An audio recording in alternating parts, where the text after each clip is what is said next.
Hi folks, Jennifer Nelson here with Pocket Hours. Pocket Hours is the only podcast made by realtors for realtors. Come listen as I interview high-producing brokers to hear their best practices. And don't forget that while you are listening, you are also earning clock hour credit. Tune in every other week to hear from someone new, and please remember to tell your broker friends about Pocket Hours so more folks can elevate their business. Be the agent you would hire. Looking forward to having you listen in. Hi folks, Jennifer Nelson here with Pocket Hours, and I am thrilled to have you get to hear from Elly McKenzie today. Elly is a broker that's been doing this for 8 years, and what I loved about chatting with her was that she is getting into the details of what I think a lot of us in this industry are up against, which is that ADHD coming into play. So some hacks around that. She has some real gems of quotes around keeping yourself motivated and what to focus on, and just her experience is really, really fun to listen to. I took a whole bunch of notes. I'm sure you will too. So without further ado, let's hear from Elly. I am so happy to have you on Pocket Hours. Thank you so much for giving your time to this. Thrilled to interview you and have brokers get to hear your perspective, your expertise, a little bit about this class that you teach. And it was just my pleasure to meet you recently because of a transaction between a broker at Scout and you. So she raved about you, and then I get to meet you in person, and here we are on this podcast. So yay. And she was fantastic, by the way. Good. She is. Really, really top quality. So I like it. Shout out to Rebecca. Yay, Rebecca Ross. This is for you. We love it. Very good. Yep.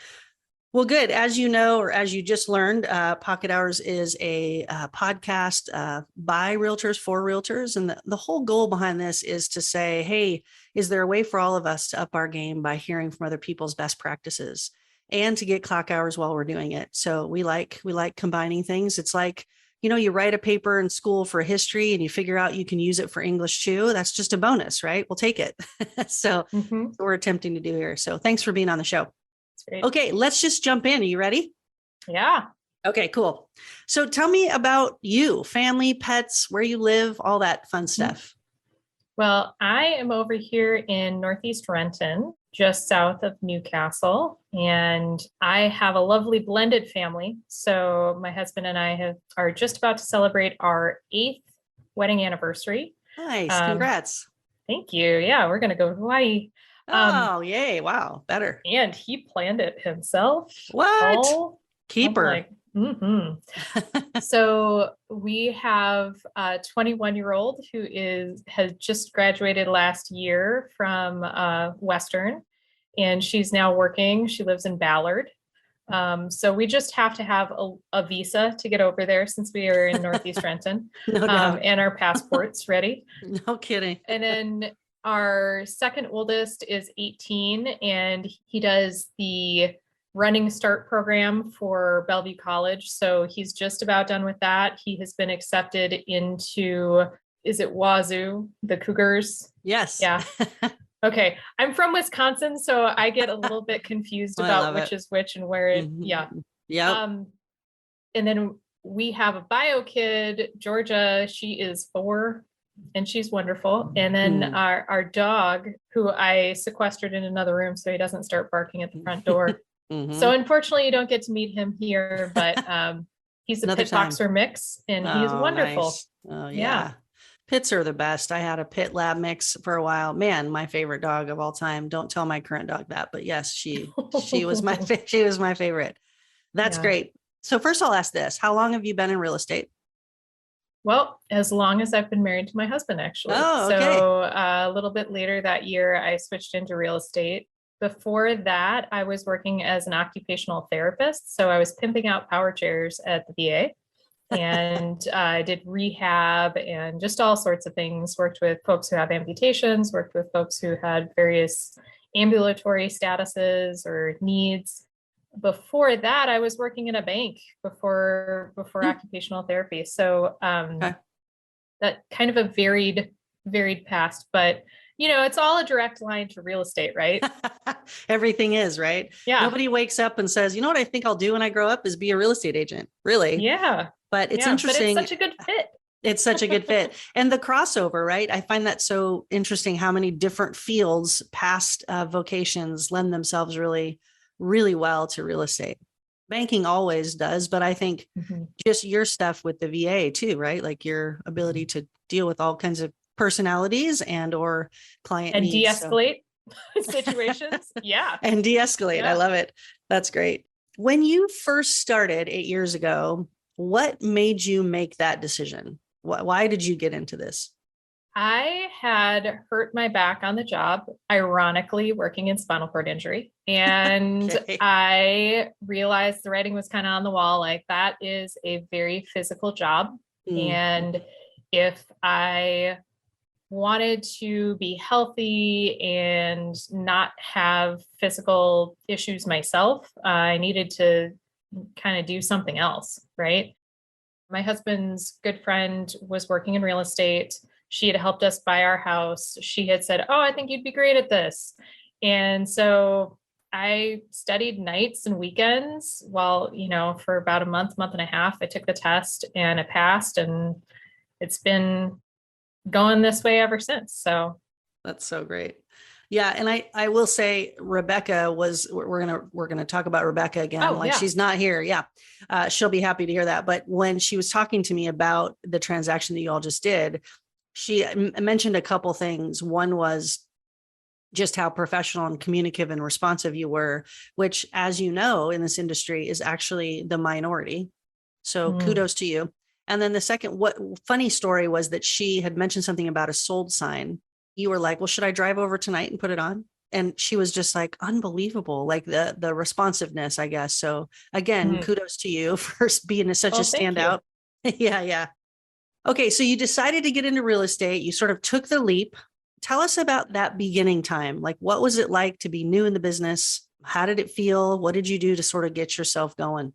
When I got into the business, I was helping someone else. So I was a licensed assistant, which is a very, very particular space to be in. I think it was incredibly helpful. A lot of people get into this business and just kind of flounder because they don't know what to do. I had a path. I was already, I was woven into her systems and her method of doing things. So I just learned, steeped in ninja and steeped in what was already happening. I probably learned, I would say it was like a master's level class in about 6 months. She had been working to get to a different price point and kind of get her systems tightened in. And then after that time, it was like a mentorship. And after that time, we decided, okay, this is good. I think it's time for us to both do a little bit something different. So that's when I split off and started doing stuff on my own. And man, was that different. It went from being like the baby bird in the nest to completely out on your own, trying to do it. It's its own beast. And if you're just starting out, I would say make sure to give yourself some runway to get there, because who knows, you may be one of those people that makes 12 deals in the first year, or you may be one of those people like me that made 3 in their first year out. Yeah, for sure. You mentioned a couple things for the listeners, and I want to kind of go back to them for a second. You talked about the ninja philosophy, and we've spoken about that quite a few times on this podcast. But for those of you tuning into just this episode, ninja selling is a philosophy that the scout brokerage that I own and operate absolutely affiliates with. And that's an installation in Fort Collins, Colorado, which is where this started. But you can become a part of the ninja selling. I don't know what to call it. It's sort of a cult in a good way. I mean, if there's a good cult, it's a good cult to say, right, that there's this philosophy around selling real estate that is all client-centered, not transactional, relational, et cetera. So that's what she's referring to. If you don't know about it, make yourself know about it. It's definitely worth it. It's pretty foundational for what I do and how I run my business. Sounds like the same for you. Yeah. Yeah. Yeah. And I think it helps you get through the times where everybody else is freaking out and things have shifted. It shifts your business into more of a relational, and you can work through any market. Mindset wise, it's super helpful. That's great. And I know people are going to be listening to this podcast, from years to come, But I want to just note that right now in 2023, just about to be March 2023, this market's weird. It's shifted. We have a higher interest rate. There's very little on the market. And so this is one of those times that relying on those foundational truths of Ninja and or any best business practices is going to see you through, right? I think there's going to be an exit for a percentage of realtors right now that got in the last couple of years and are now saying, I got to go get a different job to pay the bills. But relying on those foundational things is what's going to keep you going. Okay. Yeah. So you painted a picture, you got kicked out of the nest. You're barely flying, right? You're like, wow, this is different, right? No one's handing me business. I'm not really following anyone. This is my own gig now. Yep. And you did 3 deals that first year. When did it turn to being like, oh, I'm actually making a decent living? And what do you think contributed to that? The next year. Okay. The next year. So I think that there is a little bit of people knowing that you do real estate and getting comfortable with the fact that you can do a good job for them, and just showing up as a professional, showing up as a resource. And I also am really into the Ninja belief that do what you love and the business will come. So I play ultimate frisbee. Nice. And if you look at my transactions last year, 95% were frisbee related or frisbee people adjacent. I love it. It was, do what you love. It's also, I was in a choir over here in Bellevue. It was just a small community choir. And I still have had relationship related to that business. So transactions last year as well. So kind of those two, and not so much anything else. I'm not doing a ton of sign calls. I'm not doing any Zillow leads. I do pay for a magazine. And I think one client has mentioned that they noticed that, but they weren't referred. Yeah. They didn't reach out because of that magazine. They reached out because of a personal referral from a past client. Yep. Oh man, that's so good. I love that you play ultimate frisbee. I used to play that, and that is just a lot of running, which is awesome. Oh, yeah. And great exercise and singing. So soprano, alto, tenor, where are you? Soprano, alto. Okay. Could sing tenor, but that's a little low. I'm a solid alto, every now and then a soprano, but I really just like to be harmony to the soprano. Let the soprano person go to town. I'm right there for the alto. So that's cool. I didn't know you were a singer. That's fun. Okay. So just to reiterate, the things that you love to do, because you're authentically showing up in those things, the people around you, the relationships you're building, doing something you already love. And then out of that, you get to sell or help them buy houses. Yep. Perfect scenario, right? Yeah. Like ideal. First client who ever got under contract was somebody who I met after an ultimate frisbee game. We were hanging out on the sidelines afterwards, chit-chatting about different things. Oh, what do you do? He let me know he works as a chemistry teacher in a all-girls high school. Wow. Oh my goodness. Could I please ask you how to deal with my teenage high schooler? That would be great. And we had a wonderfully long conversation about that. And then it turned to, oh, what do you do? Well, I work in real estate. Oh, I need somebody who does that. So literally just good conversations with people, really showing up, not necessarily looking for the business. I think it helps to care about the people. Mm-hmm. And the business will just naturally come. Yep, that is so true. And that's very Ninja.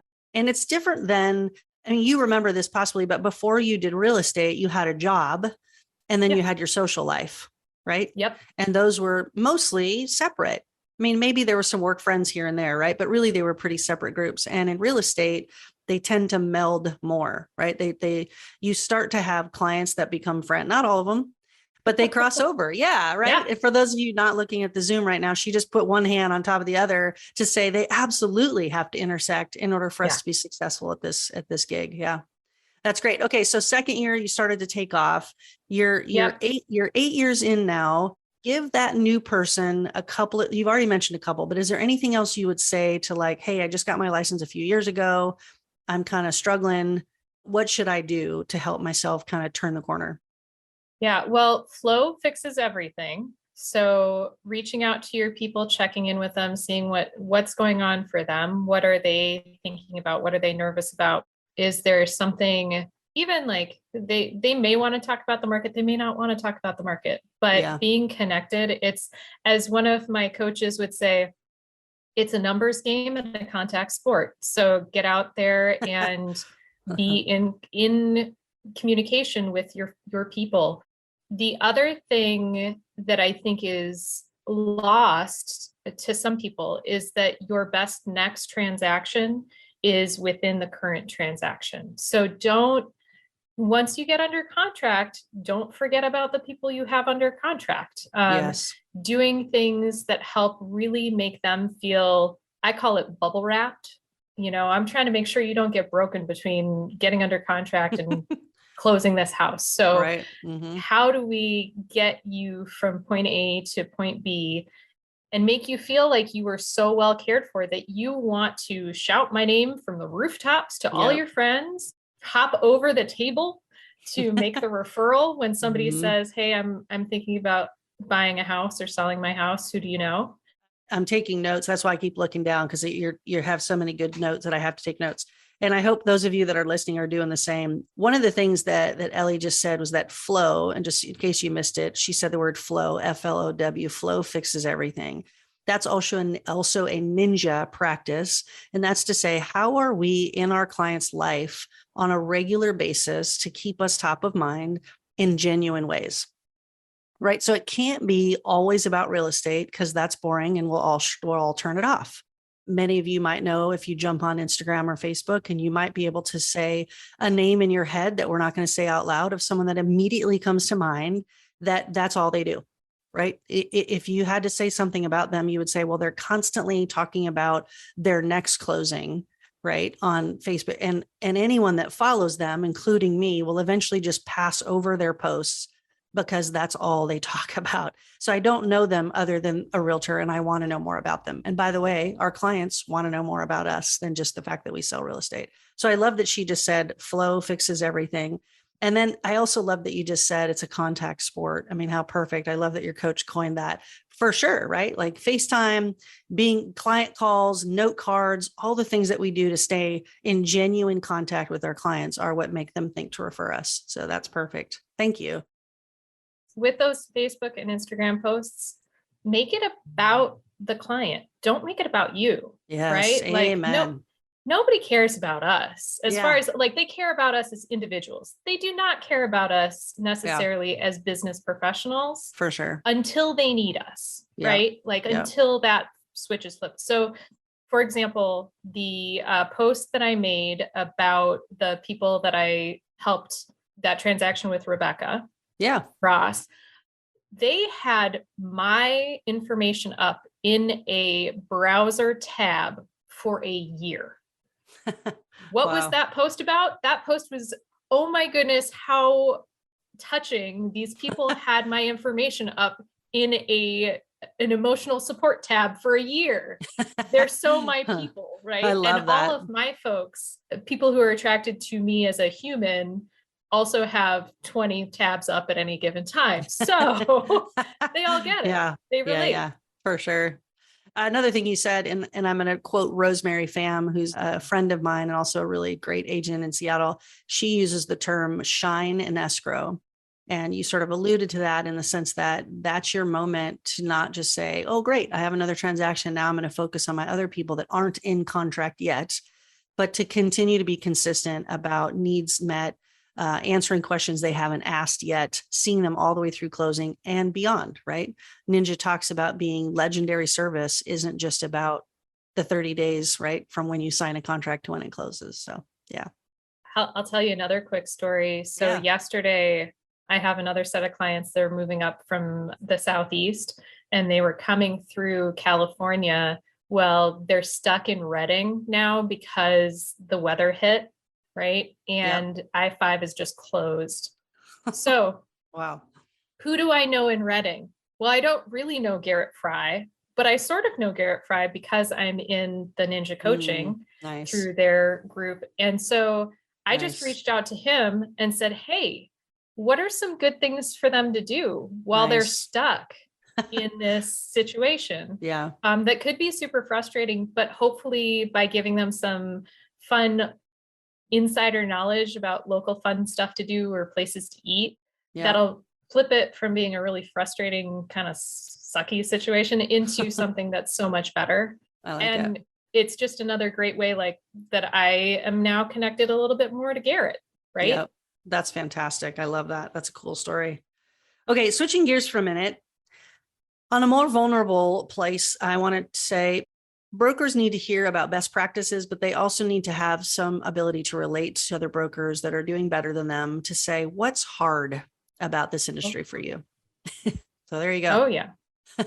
I'm going to let you know between about December 15th and January 15th every year, I go through usually the trough of despair, right? I think we all Okay. do, Oh, yeah. where the phone stops ringing. Uh-huh. Nobody Uh-huh. seems to be making referrals to you. You wonder because you're starting to do your taxes as well. Uh-huh. Should I even be in this business? Like Yep. what am I doing here? What am I doing with my Yeah. life? Yep. And if you can inoculate yourself for those slow times, I am always very aware when I'm flying high that there is probably another trough coming right after that or soon. Yep. So I need to do everything in my power to kind of keep things rolling the way that they are when Yeah. I'm in a good space and working with a bunch of clients. Yep. But be ready because those troughs are normal. They're part of our business. And if you can stay in your own lane and not worry so much about what so and so at the brokerage is doing, or this other person keeps making a sales board that is up in your office or whatever, you'll be in such a better place. Yeah, for sure. I mean, the comparison in this business is so not helpful in so many ways, Mhm. right? Because it really is about your own business and how you manage it. And like you said, stay in your own lane. I love it. And I love that you just normalize the trough. I mean, right? We understand that. And if we sort of go like, yeah, we should count on this, then we're not as panicked about it when it hits. And particularly, again, I'm going to refer to this current market. It's weird. And so as long as we both all go, it's weird. And now let's go figure out how we're going to find some business in that. How are we going to serve our clients? Where are we going to be able to find a listing for someone who needs a house, maybe that we haven't been able to had to work as hard to find in the past. So I love it. You've been doing this long enough where you've had to have some weird or funny or strange incident or something you came across in showing a house. Okay, you're nodding your head. So tell us a funny thing. Oh, a funny thing or Or like strange, whatever. you Yeah. I may be one of the only people that's had 6 cop cars at an inspection Oh, when I was dear. 8 months pregnant.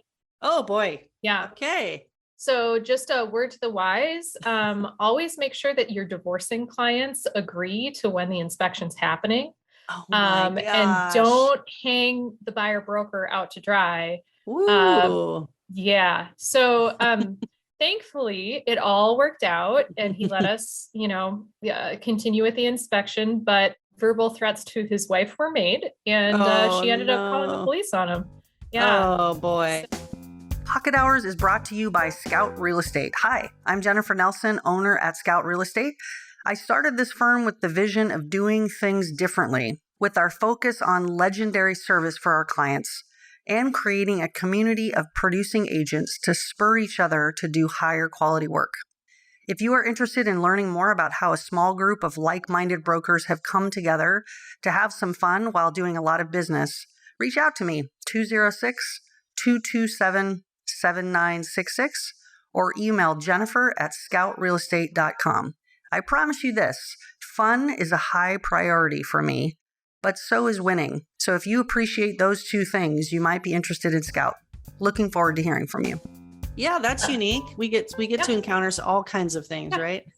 Take care of each other is all I'm Yeah. saying. Take care of each other out there. It really, like, I think if we are doing anything, good communication between brokers and positive communication between brokers. We get beaten up enough in this industry. Sure. We do not need to antagonize each other or be adversarial. There's really no reason for it. So there's no reason for it. In that instance, actually, that client was treating the listing broker very poorly, and she was struggling. And so her communication with me because of that was a little bit of a struggle.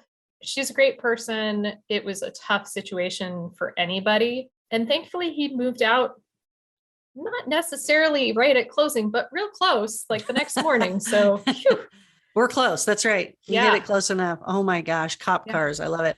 I have a master's degree in counseling, and I can't tell you how helpful that has been as I've been doing my real estate career. Yes. We do marriage counseling all the time, right? Interesting. Mm-hmm. Mm-hmm. So Elly, you know this because, first of all, thank you. That has been really rich and substantive in stuff that you've already given us. So thank you for that. One of the reasons I wanted to have you on the show was to talk about this class that you teach. So tell us a little bit about the origin behind why you decided to teach this. And then I want to kind of get into a little bit of the meat for the rest of the interview. So I last fall went to a conference, and at that conference, someone on the main stage mentioned that they had ADHD. And I didn't really think a whole lot about it at the time, but I thought, oh, that's interesting. What she's saying really resonates with me and how I function and kind of see the world. And then when I got back, another friend, and both of these women are in real estate, right? Another friend mentioned, and she has a little bit more of the classic kind of ADHD energy and external, she is always on the move, right? But some of the things that she mentioned about it also resonated with me. And I thought, well, I don't know, maybe I should check it out. Maybe I should see if there's anything to this. And so I did, and there turns out I have mild to moderate ADHD, and it can be a real benefit in this work. I think we are 6 times more likely to be folks with ADHD as small business owners and as real estate agents. But there are also some hindrances to it. Like, if you don't like doing your taxes, you're not going to do your taxes until like the last minute, and then it's going to be a mad dash, and it's going to feel even worse. And you got to figure out ways to do the things that you dislike doing, even because you have to, and maybe really help yourself fly with some of the other stuff. So they talk in ADHD about being driven by a motor, that feeling of being driven by a motor. And I don't know that they had ADHD coaches before all of this. So I started seeing an ADHD coach. We started figuring out how to utilize my feeling of being driven by a motor to get some stuff done, and actually kind of launch into a little bit better space with real estate relative to that.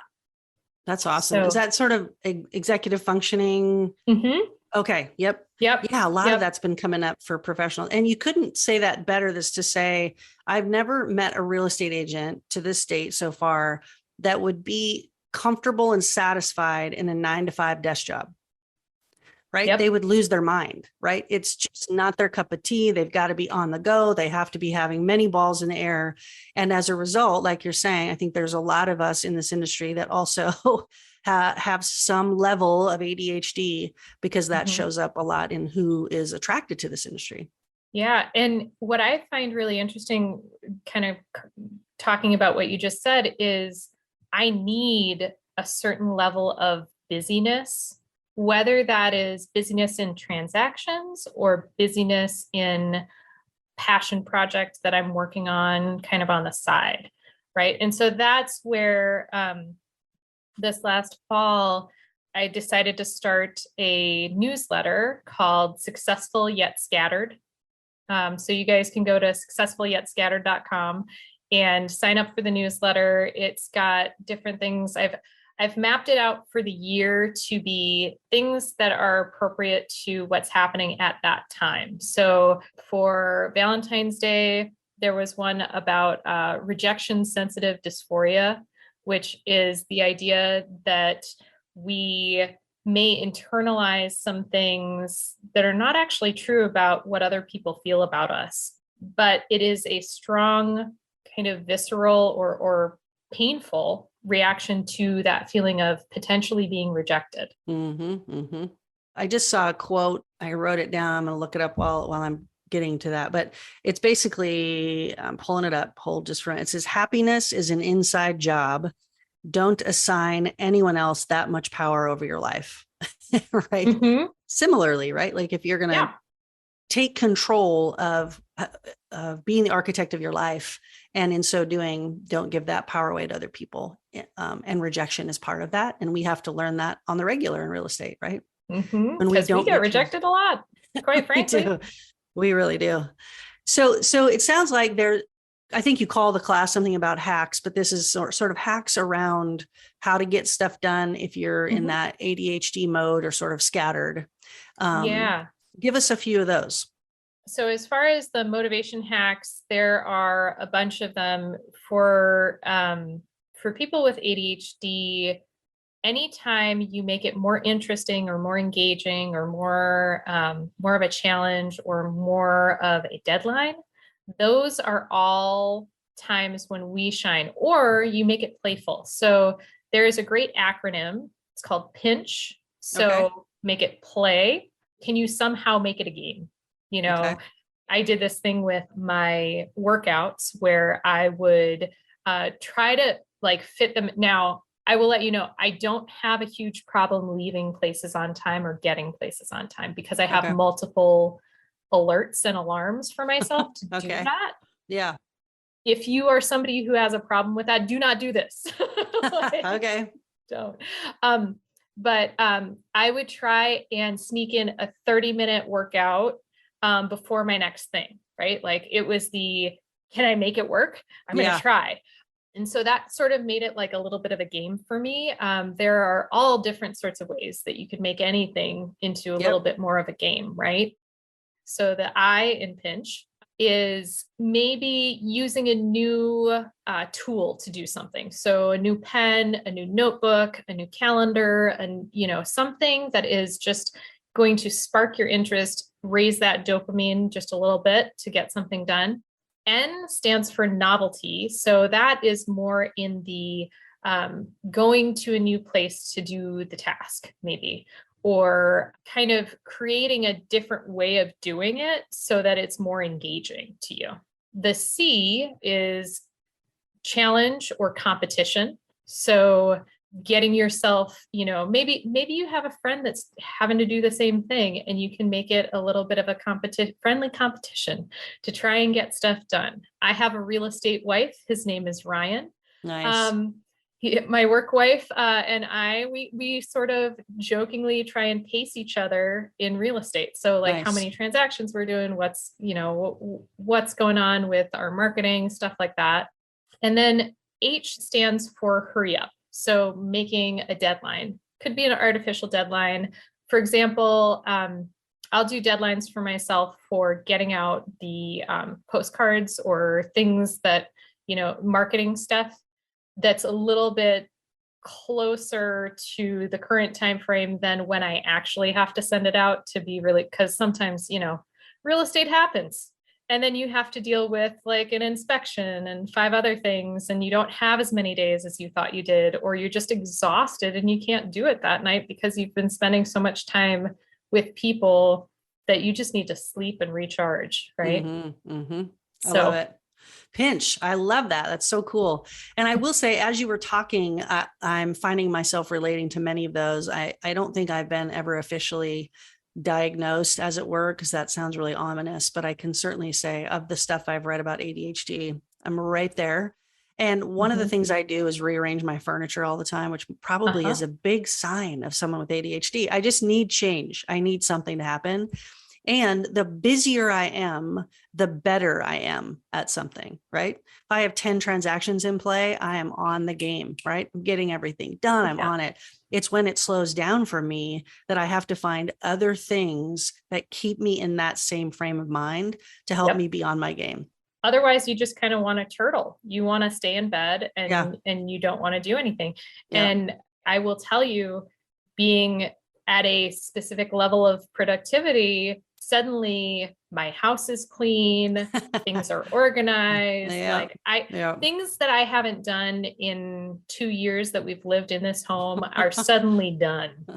Right.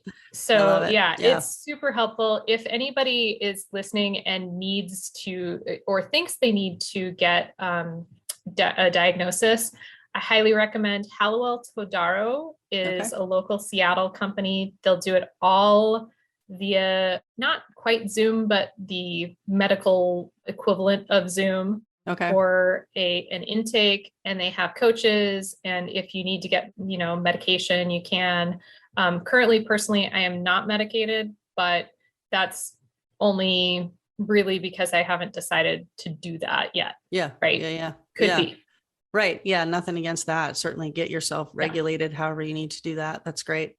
I do know that being in the business for a while that I've run across brokers, whether they're at the firm that I own or worked with them in the past, and they sort of stick with, well, I've got the newest pen and I've got the prettiest CMA and I've got, right. They've sort of devoted themselves to all the other things besides actually doing the work. And that's another sort of hyper focused ADHD, is to get really, really blinders on, right? And be like, well, I have to make this perfect. And by the way, in the meantime, I'm not reaching out to all my clients. And so finding ways, right, to say, hey, let's get you that new pen. And today we'd like you to have lunch with one of your clients, not get so focused. Cool. Done is better than perfect. Yeah, always. For sure. Jokingly, I'm like, man, I get coached for everything now. Like my life is coached, but I have an ADHD coach. I have somebody that's helping me with working out, and I have somebody who's helping me with my business. And of those people I've seen huge, massive benefits from each of those coaches. It is well worth it. If you can invest in yourself, do it. Yeah. Because I think having that, especially, I don't know, a lot of us are people pleasers too, right? Like being in this business, we're a lot of people pleasers. And so having somebody that you have to report back to. Yeah. Accountability for sure. Yeah. Yeah. We've said this before on the show too. It can be a very lonely business if you let it be, and also Lone Ranger business, which is sort of a double whammy for not success and depression. You're not selling houses. You're at home watching Netflix again. You don't have anywhere to be. No one's asking you to be anywhere. No one's expecting you anywhere. So the more you can plug into accountability groups, and like you said, Ellie, I mean, these coaches, while they cost money, the benefit is far greater than any amount you're going to spend. So once you have the ability to have a couple transactions under your belt and know you've got a couple more coming, invest in that. It also shows a level of humility that everybody I've talked to on the show thus far has. So pay attention to the themes of people that are producing. And one of the biggest characteristics of the people that I've interviewed is that humility in saying, I have so much to learn. I can benefit from other people helping me in these regards, right? I love that. I have a phrase that I've been really enjoying recently, which is gather your co-conspirators for your success, right? Like the people who are helpful in keeping that mindset up, the people who support you no matter what, the people, and those are the people who are going to get you through the tough times too, right? So they're going to applaud extra loud when you're successful, and they are going to call you up when you're low and make sure you get out for a walk. Yep, for sure. For sure. I recently was on a walk with a broker, and one of the things that she said was that she just felt disconnected, and can't say enough how important it is on many levels in life in general, but especially in this industry, to find your people, to have them be a regular part of your business also. And those don't have to be other realtors necessarily. They can be other people in your life that you count on to talk through our business. It's not an easy business. It's hard to do what we do. So I love it.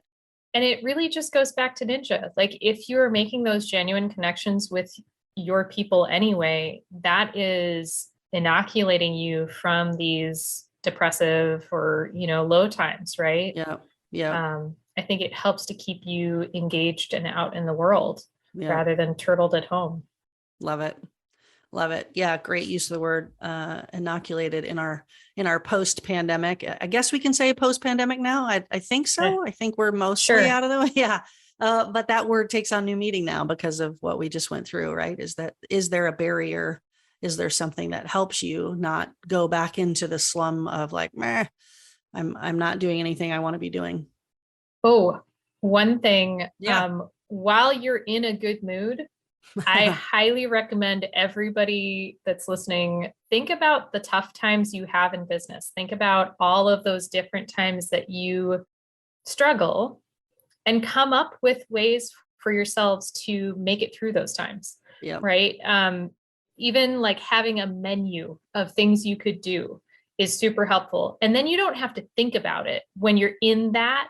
You can actually just engage. And maybe even it's having one of your favorite hobbies already set up so that you can engage with that hobby and get yourself into a higher mental state, higher vibe, if you will. Like definitely. Whatever it is, I think, my struggles typically tend to be either when I'm so busy, I feel like the wheels are coming off and I'm not taking care of myself and I'm not doing the things that make me happy. And I basically don't have anything in my cup to share with anybody else. Yeah. So what can I do? What systems and processes, or do I hire somebody? What are the things that I'm going to do to make it so that is not a critical failure point, right? Yep. Mm-hmm. And I don't have some sort of nuclear fallout because of that situation. Yep. And then on the other side of it, okay, I also have a really hard time when it gets dark and rainy, and that tends to be at the same time that the market slows down in the fall, right? So what can I do at that point? Mm-hmm. And just coming up with some ideas so that you are in a much better place. You can more quickly get out of that negative mindset and that kind of, oh, woe is me. Mm-hmm. Absolutely. So much better. I love it. I teach a class every year called Map Your Success, and it's in the fall, and it's a business planning class. And one of the things we do in this class is to write ourselves a letter. What you can do now, I don't know if you all know this is kind of exciting, but you can write yourself an email and you can schedule it to send out. So you can like first quarter, right? End of first quarter, here's the email you're going to send yourself. Here's one you're going to send yourself third quarter, that just says, I know you're probably feeling this way. Remember this, think about this, and don't underestimate the value of those individual personalized pep talks and just set it up. You can set it up now for the rest of the year, even to give yourself a little boost and when you're in a time when you need it. So I love it. That's awesome. I love that. Yeah. You could even put in some links to some of like your favorite, music videos or something. I don't know, whatever gets you going. Whatever gets you going. I sat down at the piano the other day, and I'm not a great piano player by any means, but just dinking around on the piano for 45 minutes the other day was exactly what I needed to sort of get back at it. And so knowing yourself well enough to know I got to go move my body, or I need to sit down and do music or paint or color or whatever it is you do, meditate, definitely do those things. Well, Elly, I so appreciate it. This has been such a fun conversation. Thank you so much for everything. Thanks for having me. That you shared. I really appreciate it. And I can't wait to come to your class. And definitely, could you say your website one more time for listeners? Yeah. Successful Yet Scattered. Excellent. Successful Yet Scattered. Please, listeners, check that out. I'm going to do the same. And looking forward to seeing you out in the field, and hopefully we'll do some more transactions together. Yes, I hope so.